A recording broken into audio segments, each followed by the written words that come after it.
actually do a little bit more in lesson 7.1. We're going to talk about percents and proportions. I mentioned this right at the tail end of the last video, but I want to do a little bit more with it, and I want to get into the idea of the proportion a little bit more here. I know we did proportions in the last unit, but we're just going to expand on it a little bit. We'll start off by a diagram that might give you an idea of the various parts of the proportion. Now, I've drawn a figure here. It's supposed to be a rectangle that I've divided into 5 equal sized pieces. And because they're 5 equal sized pieces, each piece is worth 20%. You can see it goes up to a complete amount of 100%. And at the bottom here, what I've done is I've listed each part as a 9. This is 9, this is 2 9s, 3 9s, 4 9s, 5 9s up there. The part that's shaded in is referred to as the part or the percentage of the expression. The entire amount is the whole amount or the base number of the expression. And look what happens over here. This is 60%. Notice where the 60 goes. Notice where the part goes. And notice where the base goes.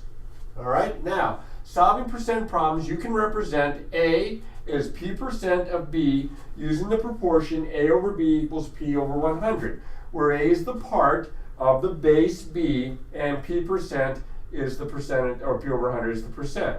Now, most people don't know it this way. A lot of middle school teachers and high school teachers will show it like this. Percent over 100 equals is over of. And where the is and where the of comes into play, this is the part, this is the base, this is still your percent. I've got the percent symbol to represent that. But when the problems are stated, the basic ones, you'll see the words is and the word of in the expression. Look at this example right here. You see the word is and you see the word of. That's where the is and the of come from. Because the is will identify the part, the of will identify the base. Now this example says what percent, now we don't know the percent here, what percent of 72 is 54? What percent means how many out of 100? So I'll write x over 100. We don't know the percent, so how many out of 100? X over 100 equals. Now, the word of is a preposition. 72 is the object of this preposition. This is the of number. And then once I've identified that, then I can see the other number is what we call the is number. This is the base, this is the part. So I'm going to write is over of, I'm going to put the part over the base, it's 54 over 72.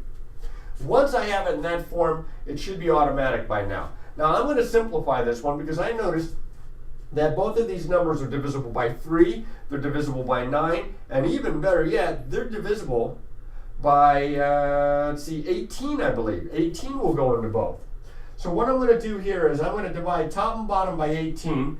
I'm going to write this as, let's see if I have space here, x over 100 equals, if I divide the top by 18, I get 3. If I divide the bottom by 18, I get 4. That'll make the arithmetic a little bit easier. I get 4x equals 300. Didn't leave myself much space there. I'll divide both sides by 4. And I get x is 75. Now, 75 is not exactly my answer. It's what I'm going to use to write my answer because the question says what percent. So this is 75%. Written this way. I'm not going to just attach the percent sign to the equation because then technically x has got a different value. I'm going to write it separate. This gives me the value that I need for my percent. Similar problem over here to the right. It says what percent of 35 is 7? So again, I don't know the percent, so I'm going to write x over 100, and you can see the of, and you can see the is. So the part over the base, the is over the of, is 7 over 35. Now here again, I can simplify 7 over 35. I can divide top and bottom by 7. If I do that, I have x over 100 equals 1 over 5. That's going to make my arithmetic a little bit easier. 5x equals 100. Divide both sides by 5. Running out of room there a little bit. 5 goes into 120 times. So x equals 20. So my answer is going to be 20% because it says what percent? 20% right there. These next two examples are sort of like the first examples that I worked in the previous video for this section, for this particular lesson. But I'm going to do them in a slightly different manner. Instead of converting the percents into a fraction and then multiplying, I'm going to use the percent proportion that I did on the previous examples. So what I'm going to do here, here is I'm going to put 60%, 60 over 100, and then I'm going to have my is and my of, my part and my base. Well, here's my of. That's 35, that's the denominator, that was easy enough. What number is, you can see here, the is what we're looking for, so I'll call that x. Now again, I'm going to simplify this. I'm going to rewrite this, I'm going to divide top and bottom by 20. If I divide top and bottom by 20, this is the same as 3/5. So I get 3/5 is equal to x over 35. I'm going to cross multiply. I get 105 equals 5x. I'm going to divide both sides by 5. And I get x is equal to 21. Now that's my answer. It's not 21%, it's 21 because it says what number. I'm looking for the number, a number in this case, not a percent. The next example is very much like that, except that I have a bigger percent here. I'm going to set it up the same way though. 225% means 225 over 100. There's my of. Here's my is. That's the one I'm looking for. So I have x over 108. Is over of, part over base. All right, so now here again, I can simplify this. I can divide top and bottom there by 25. I get 9 over 4 equals x over 108. Now see, that's much better multiplying 9 times 108 rather than 225 times 108, because I have to use my cross products here. 9 times 108 is 972. 4 times x is 4x. I'm going to divide both sides by 4, and I get x is equal to, looks like 243 if I'm not mistaken. And again, it's a number, not a percent. 243 is the answer to the problem. Okay?